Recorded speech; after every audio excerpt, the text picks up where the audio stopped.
कल ध्वनि से, तालियों की गड़गड़ाहट के साथ ये तालियां कम से कम 1 मिनट बजती रहे, ताकि इतने बड़े फैसले देश के हित में लेने वाली सरकार, देश के हित में लेने वाले आदरणीय गृह मंत्री जी को हम साधुवाद दे सकें। बहुत बहुत दिल की गहराई से आपको मैं साधुवाद देती हूं आदरणीय मंत्री जी। मंच पे उपस्थित हैं हमारे दिल्ली के उपराज्यपाल महोदय विनय कुमार सक्सेना जी, हमारे गोविंद मोहन जी, आदरणीय धर्मेंद्र जी, तपन कुमार डेका जी। आजाद भारत के इतिहास में एक महत्वपूर्ण और क्रांतिकारी परिवर्तन हुआ। यदि इस 3 क्रिमिनल लॉ, 3 आपराधिक लॉ को मैं कहूं कि पहले जो थे उनमें और आज जो है उनमें क्या फर्क है। पहले जो 3 कानून थे वो थे of the British, for the British और बाय द ब्रिटिश, और आज जो ये 3 कानून है of the Bharat, for the Bharat, by the Bharat.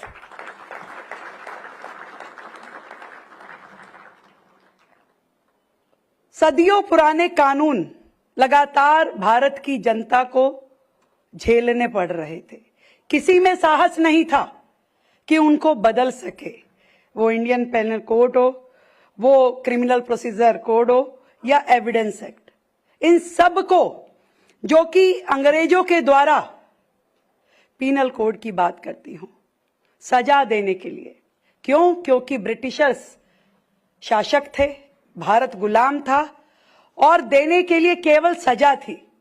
सजा देने के लिए बनाए गए कानून वर्षों वर्ष तक भारत झेलता रहा, और उस सजा के कानून को भारतीय न्याय संहिता में बदलने वाली हमारी सरकार, हमारे गृह मंत्री जी, मैं आपको 140 करोड़ भारतीयों की ओर से धन्यवाद करती हूं। सजा नहीं, न्याय की बात भारत करता है, और जिसको आपने संविधान में ला करके प्रत्येक भारतवासी को न्याय देने का साहसिक कार्य किया।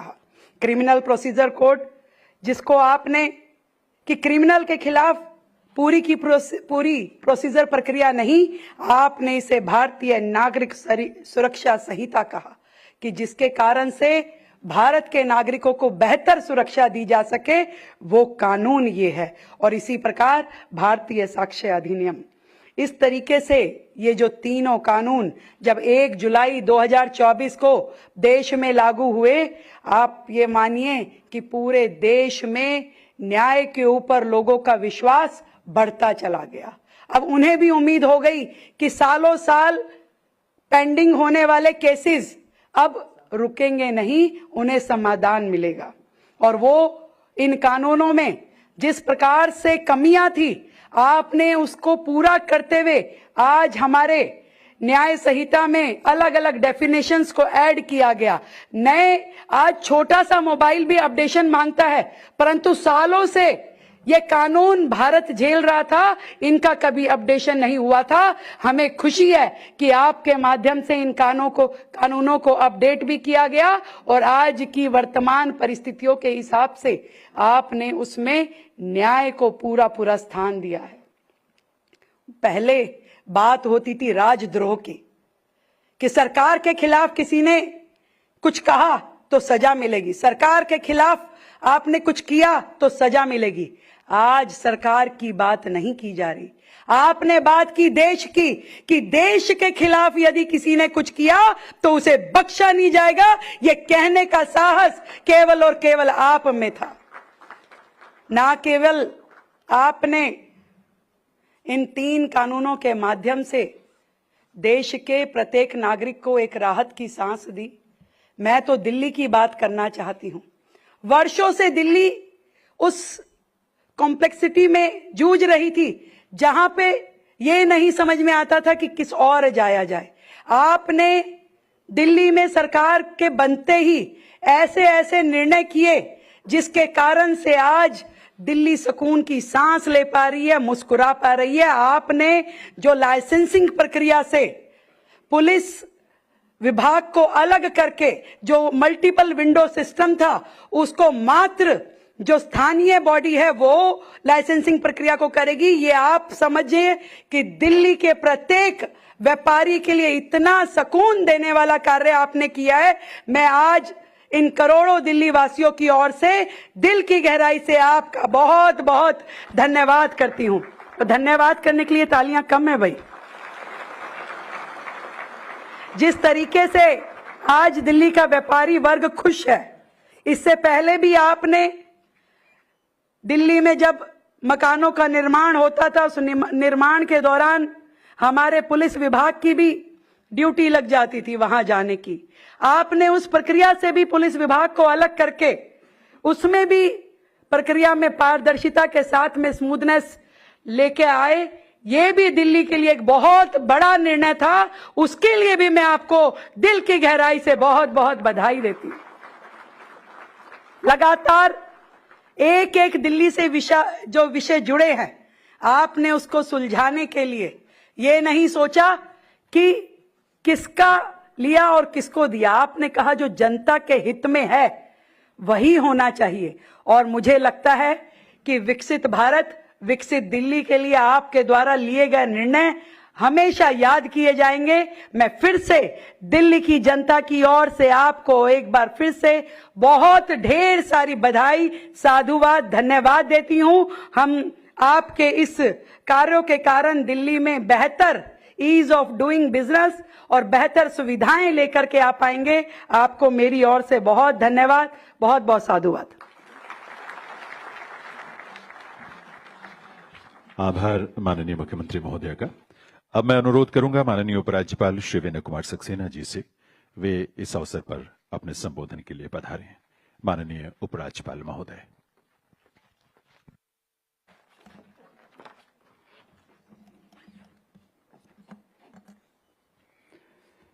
परम आदरणीय माननीय केंद्रीय गृह एवं सहकारिता मंत्री श्री अमित शाह जी, दिल्ली की माननीय मुख्यमंत्री श्रीमती रेखा गुप्ता जी, दिल्ली के गृह मंत्री श्री आशीष सूद जी, केंद्रीय गृह सचिव श्री गोविंद मोहन जी, निदेशक आईबी श्री तपन डेका जी, मुख्य सचिव दिल्ली श्री धर्मेंद्र जी, यहाँ पर मौजूद सभी सीनियर पुलिस ऑफिसर्स, मीडिया के साथियों, भाई और बहनों, आज भारत सरकार द्वारा लागू 3 नए कानून, भारतीय न्याय संहिता 2023, भारतीय नागरिक सुरक्षा संहिता 2023 और भारतीय साक्ष्य अधिनियम 2023 को पूरा 1 वर्ष हो गया है।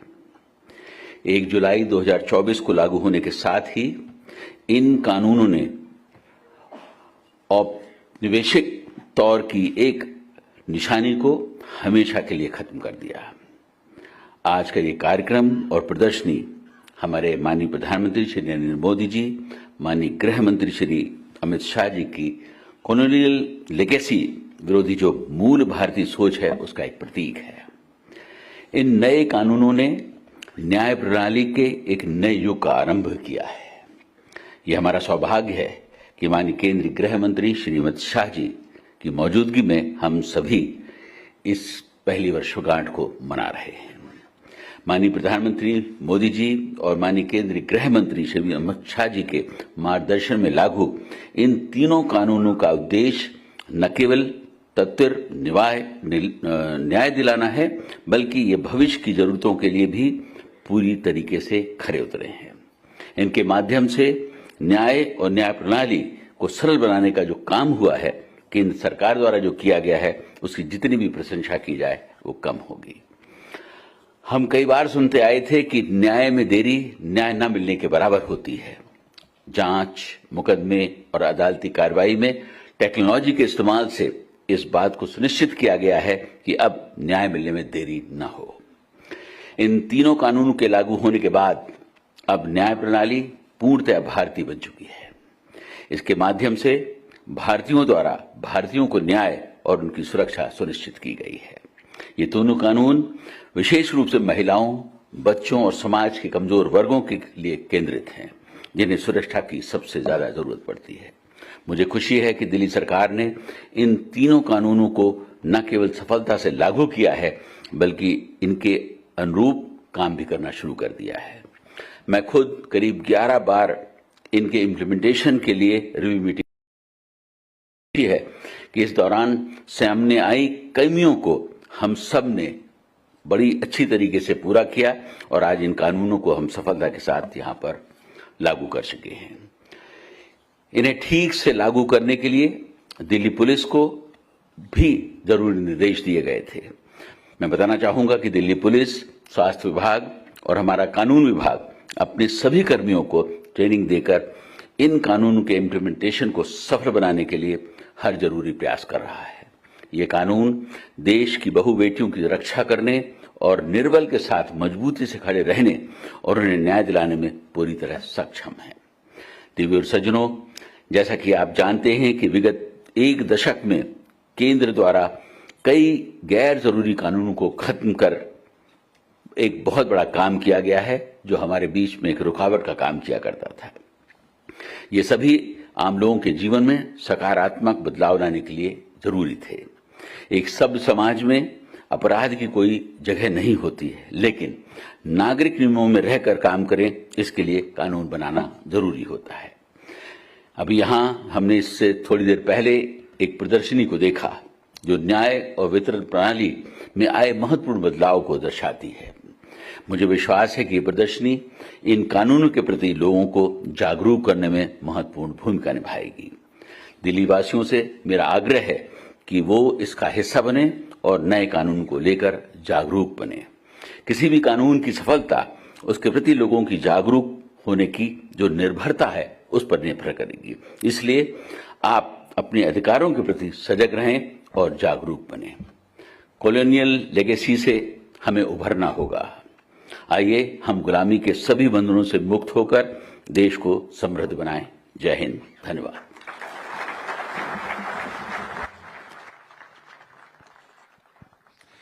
बहुत बहुत आभार माननीय उपराज्यपाल महोदय का। दिव्य सज्जनों, तीनों नए कानूनों के अनुपालन में और अधिक सरलता हो, सुगमता हो, इसके लिए पुलिस अनुसंधान एवं विकास ब्यूरो यानी बीपीआरएनडी ने अनेक उपयोगी पुस्तकों का प्रकाशन किया है। ये कुल 8 पुस्तकें हैं। माननीय केंद्रीय गृह मंत्री महोदय के कर कमलों से 3 समूहों में इन पुस्तकों का विमोचन होना है। मैं निवेदन करूंगा बीपीआरएनडी के महानिदेशक श्री राजीव शर्मा जी से कि वे मंच पर आकर विमोचन के लिए ये पुस्तकें बारी बारी से माननीय केंद्रीय गृह मंत्री महोदय को प्रस्तुत करें। और इनमें सबसे पहले 3 हैंडबुक्स का विमोचन जो होने जा रहा है, ये हैं भारतीय न्याय संहिता, भारतीय नागरिक सुरक्षा संहिता और भारतीय साक्ष्य अधिनियम 2023 पर आधारित हैंडबुक। इन पुस्तकों में नए और पुराने कानूनों के बीच तुलना चार्ट, एफआईआर पंजीकरण के लिए एसओपीज और तीनों नए कानूनों के लागू करते समय मामलों की जांच पर एक व्यवहारिक संदर्भ इसमें प्रदान किया गया है। और ये पुस्तिकाएं जमीनी स्तर पर जो पुलिसकर्मी काम कर रही हैं उनके लिए बहुत उपयोगी होगी। करतल ध्वनि के साथ आइए इसका अभिनंदन करें और अपनी शुभकामनाएं दें। और अब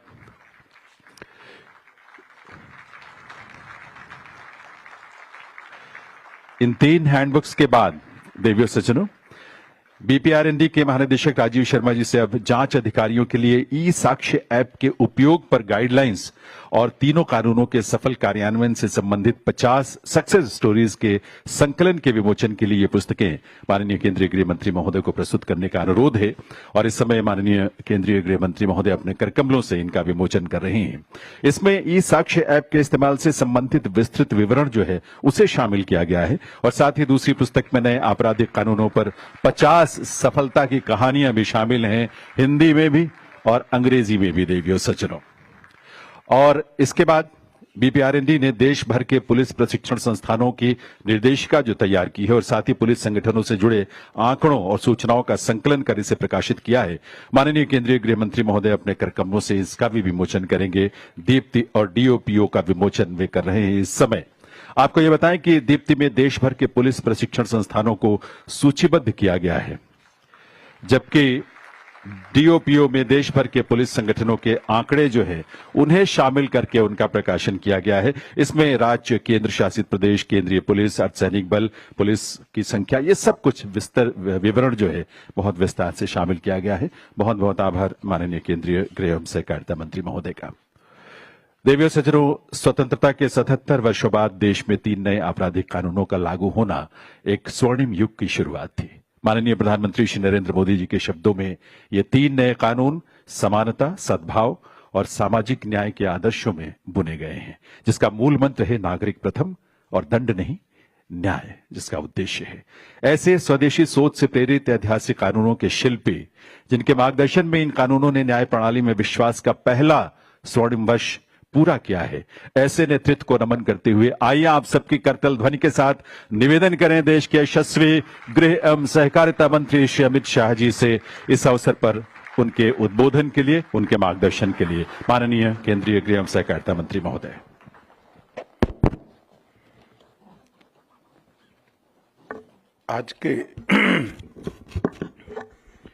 आज के इस महत्वपूर्ण कार्यक्रम में मेरे साथ मंच पर उपस्थित दिल्ली के उपराज्यपाल श्रीमान सक्सेना जी, दिल्ली की लोकप्रिय मुख्यमंत्री बहन रेखा गुप्ता जी, दिल्ली सरकार के गृह मंत्री श्री आशीष सूद जी, गोविंद मोहन जी, केंद्रीय गृह सचिव श्री तपन कुमार डेका जी, निर्देशक आसूचना ब्यूरो श्री धर्मेंद्र जी, मुख्य सचिव दिल्ली सरकार और आज के कार्यक्रम में आए हुए सभी गणमान्य अतिथियों का मैं आज इस कार्यक्रम में स्वागत करता हूं। मित्रों, आज 2 कार्यक्रम एक साथ हो रहा है। एक तो ये सभागार के अंदर बैठकर हम एक साल में 3 नए आपराधिक कानूनों के क्रियान्वयन में क्या क्या चीजें हुई हैं इसकी जानकारी हासिल करेंगे, और दूसरा सबसे महत्वपूर्ण, नीचे एक प्रदर्शनी का उद्घाटन किया गया है। मैं हृदयपूर्वक बधाई देना चाहता हूं भारत सरकार के गृह सचिव और उनकी टीम को, क्योंकि ये प्रदर्शनी को जब नरेंद्र मोदी जी ने चंडीगढ़ में देखा, उन्होंने वहीं पर गोविंद मोहन जी को सूचना दी थी कि उसको हर राज्य में लगाकर राज्य के पत्रकार बंधु, पुलिस के सारे सीनियर ऑफिसर, बार एसोसिएशन के सभी प्रमुख वकील साहिबान, न्याय के काम में जुड़े हुए सभी जुडिशियल ऑफिसर और विशेषकर स्कूल और कॉलेज के बच्चे इसको बहुत डिटेल तरीके से देखें, इसकी व्यवस्था करनी चाहिए। क्योंकि ये कानून जब बने तब पूरी प्रोसीजर में मैं पहले दिन से लेकर पार्लियामेंट में पारित होने तक इन्वॉल्व रहा हूं। इस कानून को पुस्तक में पढ़ना, इस कानून के सर्कुलर्स का अध्ययन करना, इससे इस कानून की उपयोगिता को आप जान ही नहीं पाएंगे। मैंने भी जब चंडीगढ़ में पहली बार ये प्रदर्शनी को देखा, मुझे भी आश्चर्य हुआ कि जो मेहनत हुई है, जो परिणाम आने वाला है, समाज को, देश को और विशेषकर देश की संविधान की सबसे छोटी इकाई भारत के नागरिक को जो फायदा होने वाला है, इसका इतना अद्भुत वर्णन प्रैक्टिकली कोई कर नहीं सकता। इसलिए मैं गोविंद मोहन जी और उनकी पूरी टीम को हृदयपूर्वक बहुत बहुत बधाई देना चाहता हूं। और मैं आग्रह करता हूं उपराज्यपाल महोदय और बहन रेखा गुप्ता से, दिल्ली सरकार की पूरी टीम से, कि आप भी दिल्ली में 6 तारीख तक ये प्रदर्शनी है, जरूरत पड़े अगर हॉल की सुविधा हो तो थोड़ा बढ़ाकर भी कम से कम किशोर और युवा इसको देख ले कि आने वाला भविष्य इनका कितना सुरक्षित हुआ है। दिल्ली के सभी पत्रकार बंधु देख ले, जिसे कहीं पर भी लिपापोती होती है तो जागरूकता से वो लिख सके। सीनियर पुलिस ऑफिसर भी इसको एक बार देख ले कि कितने चेक एंड बैलेंस है, जरा भी गोताही करी तो पकड़े जाएंगे।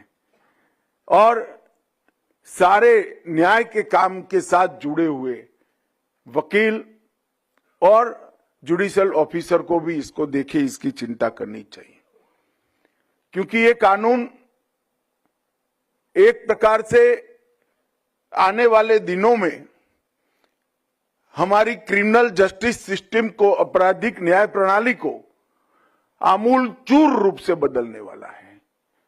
जब आमूलचूर रूप से इसमें परिवर्तन आने वाला है तो इसका मतलब क्या है? हमारी न्याय प्रणाली के सामने सबसे बड़ी दिक्कत थी कि न्याय मिलेगा इसको, किसी को कब मिलेगा इसका किसी को विश्वास ही नहीं था। और कई हिंदी फिल्मों में एक बड़ा तकिया कलाम हो गया था, तारीख पे तारीख, तारीख पे तारीख। मैं भारत के सभी नागरिकों को आज के कार्यक्रम के माध्यम से आश्वस्त करना चाहता हूं कि लगभग 3 साल लगेंगे पूर्ण इसका क्रियान्वयन होने में। Judiciary, jail, FSL, police, director prosecution और प्रोसिक्यूशन, ये पूरी प्रणाली को पूर्ण रूप से क्रियान्वय करने में ज्यादा से ज्यादा 3 साल लगेंगे। मगर इसके बाद में मैं विश्वास से कहता हूं कि किसी भी एफआईआर देश के किसी भी कोने में कर लीजिए, 3 साल में सुप्रीम कोर्ट तक आपको न्याय मिल जाएगा, ये सुनिश्चित कर लिया। अब कोई जादू की छड़ी तो है नहीं, ऐसा कैसे होगा? ऐसा इसलिए होगा कि इसमें पुलिस, प्रोसिक्यूशन और जुडिशरी, जो 3 महत्वपूर्ण अंग है नागरिक को न्याय दिलाने के, वो तीनों अंगों में कई जगह पे समय मर्यादा से उनको बांध लिया गया है। 90 दिन में जांच पूरी ही करना है, फिर चार्जशीट करने का समय तय है, फिर चार्ज फ्रेम करने का समय तय है, जजमेंट देने का भी समय तय है। और सारी चीजें ऑनलाइन होने के कारण एफएसएल का बिल नहीं चुकता किया है, रिपोर्ट आएगी या नहीं आएगी, जज साहब का, वकील साहब का ओपिनियन ने, कोई चीज कहीं पर छूट न जाए इसकी चिंता करी है, तो न्याय समय पर मिलना ही मिलना है। इसके साथ साथ जो गलत प्रकार की शंकाओं के आधार पर गुनाह कर बचकर निकल जाते थे, इसके लिए टेक्नोलॉजी का इतना उपयोग किया है कि कहीं पर भी किसी को बचकर निकलने की संभावना नहीं है। मैं आपको विश्वास दिलाता हूं कि नई आपराधिक न्याय प्रणाली लागू होने के बाद सजा कराने का दर हमारे देश का बहुत नीचे है। भी विश्व के कुछ देशों के कंपैरिजन में, तुलना में, वो उनसे भी आगे पहुंचाया जाएगा और जो गुनाह करता है उसको निश्चित रूप से सजा मिले, इसका इसके अंदर कठोरता के साथ प्रावधान किया है। मैं ये भी कहना चाहता हूं कि तीनों कानून के कंप्लीट इंप्लीमेंटेशन के बाद हमारी न्याय प्रणाली विश्व की सबसे आधुनिक न्याय प्रणाली होगी, टेक्नोलॉजी का सबसे ज्यादा उपयोग होगा। लगभग 89 देशों की न्याय प्रणाली का एक विद्यार्थियों के रिसर्च ग्रुप ने अभ्यास कर वो सब में टेक्निक का जहां जहां उपयोग किया है, उसको कानूनी आधार देकर इस कानूनों के अंदर हमने समावेश किया है। और सबसे बड़ी बात है, इस कानून को हमने भारतीय दृष्टिकोण से बनाया है। पहले जो कानून थे आईपीसी, सीआरपीसी और एविडेंस एक्ट, उसको अंग्रेजों ने अपने शासन को लंबा चलने के लिए इंग्लैंड की पार्लियामेंट में बनाया है ये कानून नरेंद्र मोदी के नेतृत्व में आपकी चुनी हुई सरकार ने आपके लिए बनाए हैं।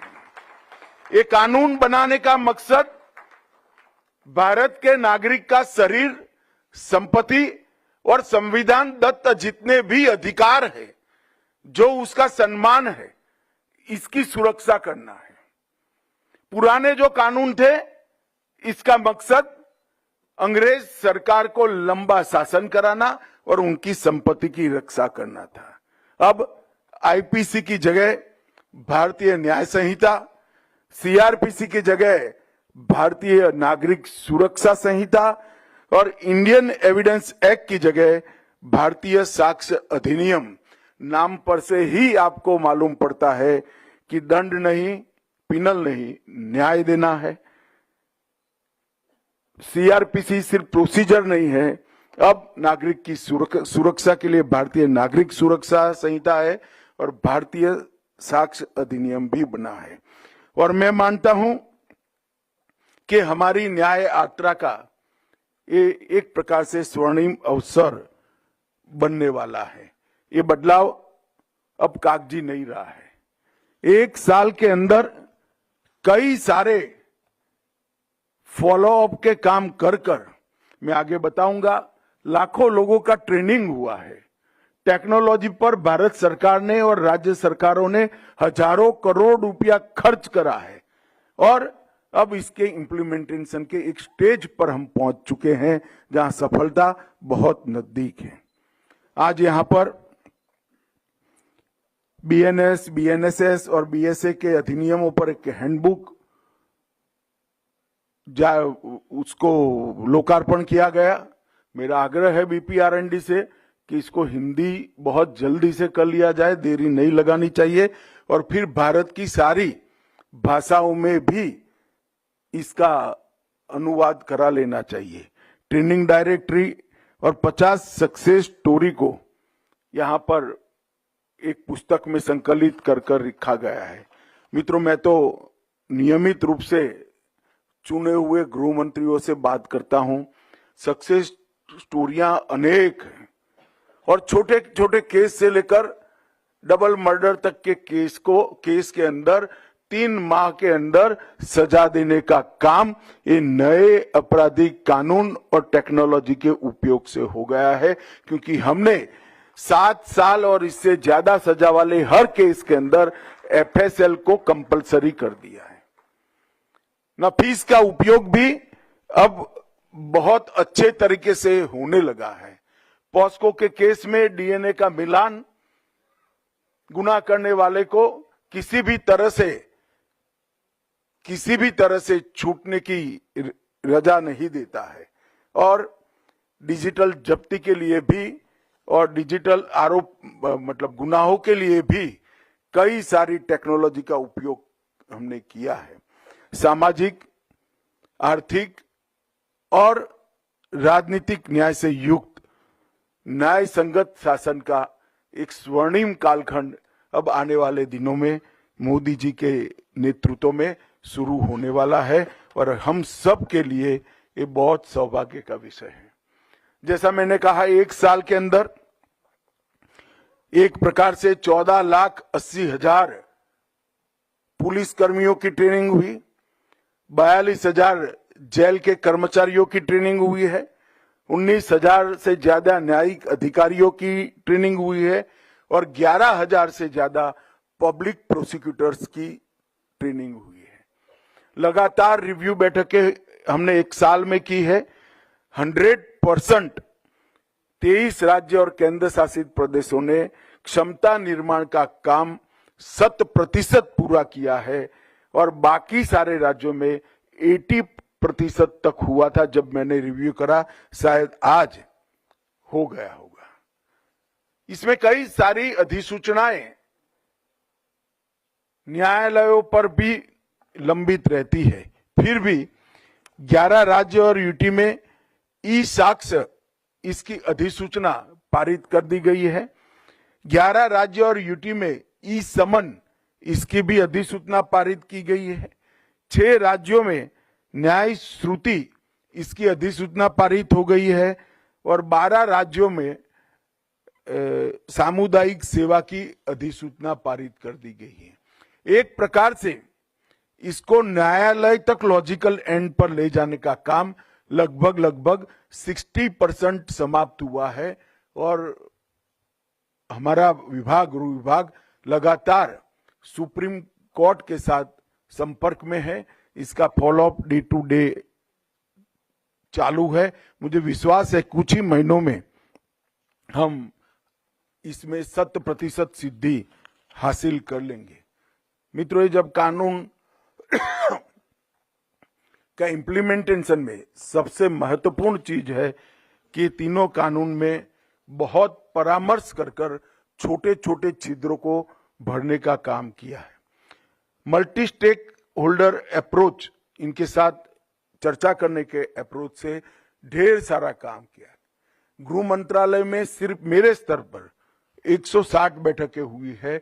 कई बैठकें हमारे अधिकारियों ने मुझसे कई गुना ज्यादा बैठक इन्होंने की है। 2019 में ही हमने सभी राज्यपाल, मुख्यमंत्री, उपराज्यपाल, प्रशासक, मुख्य न्यायाधीश, बार काउंसिल और विधि विश्वविद्यालयों को सुझाव मांगे थे। 21 में सभी संसद सभ्यों के सुझाव मांगे गए और बीपीआरएनडी ने देश के सभी आईपीएस अफसरों से भी सुझाव मांगे हैं और हमने एक कमेटी गठित कर एक एक धारा को पढ़कर हमने आए हुए सभी सुझावों पर विचार किया है और एक कानूनों को अमली जामा पहनाने का काम किया है। ये 3 नए आपराधिक कानून अफोर्डेबल, एक्सेसिबल और अप्रोचेबल तो होंगे ही, इसके साथ प्रक्रियाओं को सरल, सुसंगत और पारदर्शी भी बनाएंगे।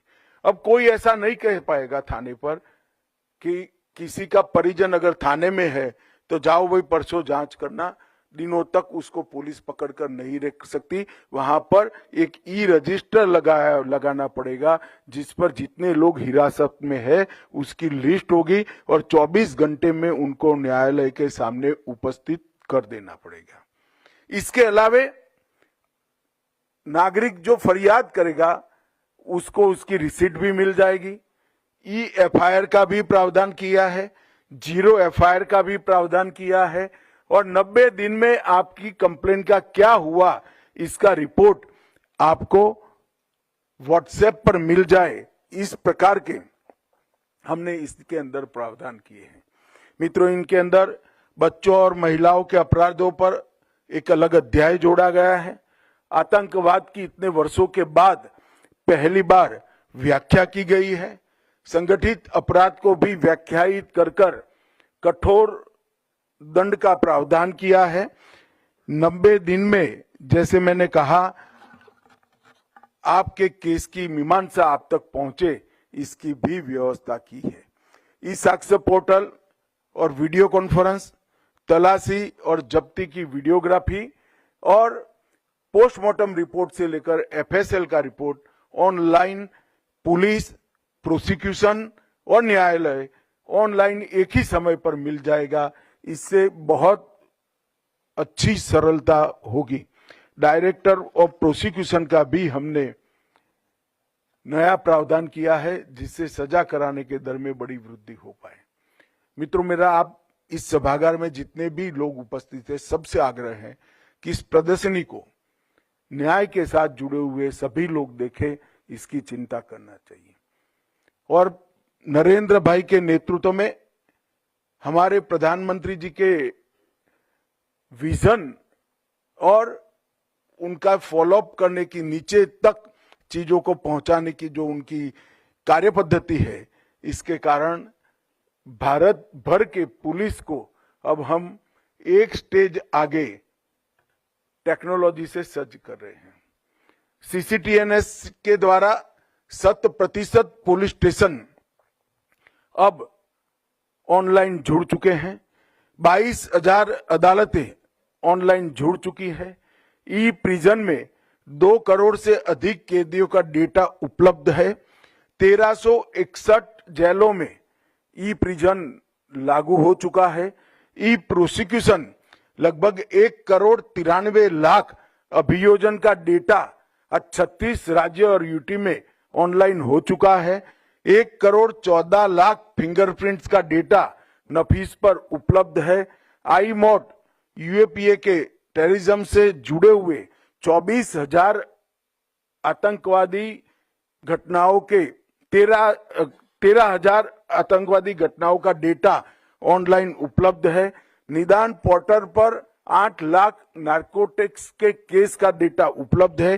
क्राइम मैक में लगभग अब तक 21 लाख अलर्ट जनरेट हो चुके हैं और 41 लाख फॉरेंसिक्स नमूनों की जांच का डेटा भी अब ऑनलाइन उपलब्ध है और ह्यूमन ट्रैफिकर का डेटा भी 3,62,000 का उपलब्ध है। ये सारे डेटा अभी तो एक साइलो में है। गृह मंत्रालय इस पर कवायद कर रहा है कि आर्टिफिशियल इंटेलिजेंस का उपयोग कर एक ऐसा सॉफ्टवेयर बनाया जाए जो ये सारी चीजों को एक डेटा दूसरे डेटा से बात करता हो और ये पुलिस थाने तक इसके विश्लेषण इन्वेस्टिगेशन के लिए उपलब्ध हो। मित्रों, आने वाले दिनों में हमारी क्रिमिनल जस्टिस सिस्टम एक अलग एरा में पहुंचेगी और इससे निश्चित रूप से एफआईआर कर क्या फायदा, ये जो भाव खड़ा हुआ है इसकी जगह एफआईआर करेंगे तो तुरंत न्याय मिलेगा, ऐसा विश्वास बनाने में हमें निश्चित रूप से सफलता मिलने वाली है। और ये पूरी प्रक्रिया अकेले पुलिस, देश भर की राज्यों की पुलिस और भारत सरकार का गृह मंत्रालय नहीं कर सकता।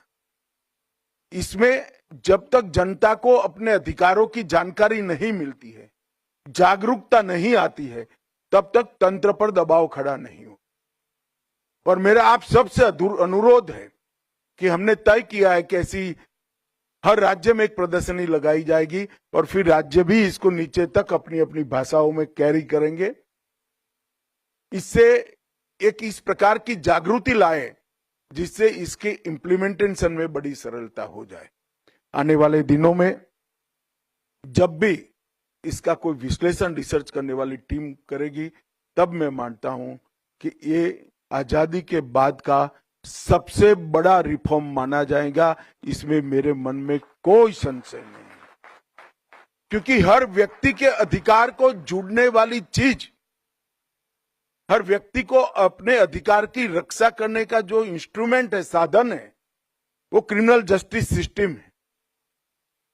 और उसको पारदर्शी बनाना, इसको लोक उपयोगी बनाना और समयबद्ध तरीके से न्याय देना, इससे बड़ा कोई रिफॉर्म हो नहीं सकता। और टेक्नोलॉजी के उपयोग की भी मैं निश्चित रूप से बात कर सकता हूं। किसी भी प्रकार के कानून में जितना टेक्नोलॉजी का उपयोग कानूनी तरीके से शामिल किया गया है, इससे हमारी ये तीनों संहिता में सबसे ज्यादा है, इसका मुझे विश्वास है।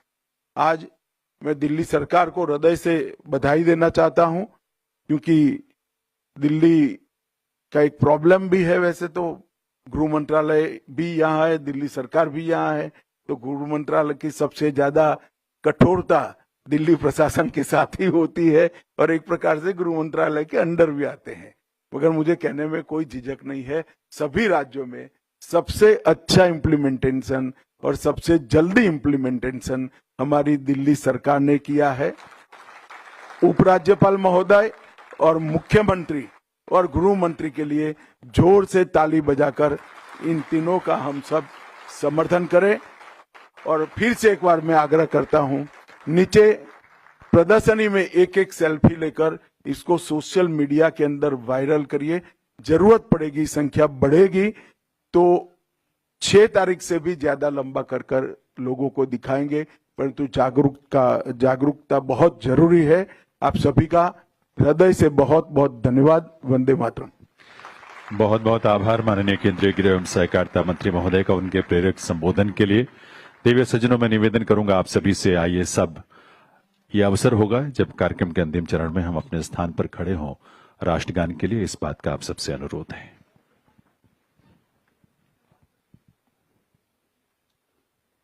जन गण मन अधिनायक जय हे। भारत भाग्य विधाता, पंजाब सिंध गुजरात मराठा द्राविड उत्कल बंगा, विंध्य हिमाचल यमुना गंगा उच्चल जलधि तरंगा, तव शुभ नामे जागे, तव शुभ आशीष मांगे, गाहे तव जय गाथा, जन गण मंगलदायक जय हे भारत भाग्य विधाता, जय हे जय हे जय हे जय जय जय जय हे। देवियों सज्जनों, इसके साथ ही न्याय प्रणाली में विश्वास के 16वें वर्ष का ये कार्यक्रम अब यहीं संपन्न होता है। आप सबकी करतल ध्वनि के साथ, पूरी ऊर्जा और सम्मान से भरी तालियों की ध्वनि के साथ आइए आभार व्यक्त करें इस देश के यशस्वी गृह और सहकारिता मंत्री माननीय श्री अमित शाह जी का, उनके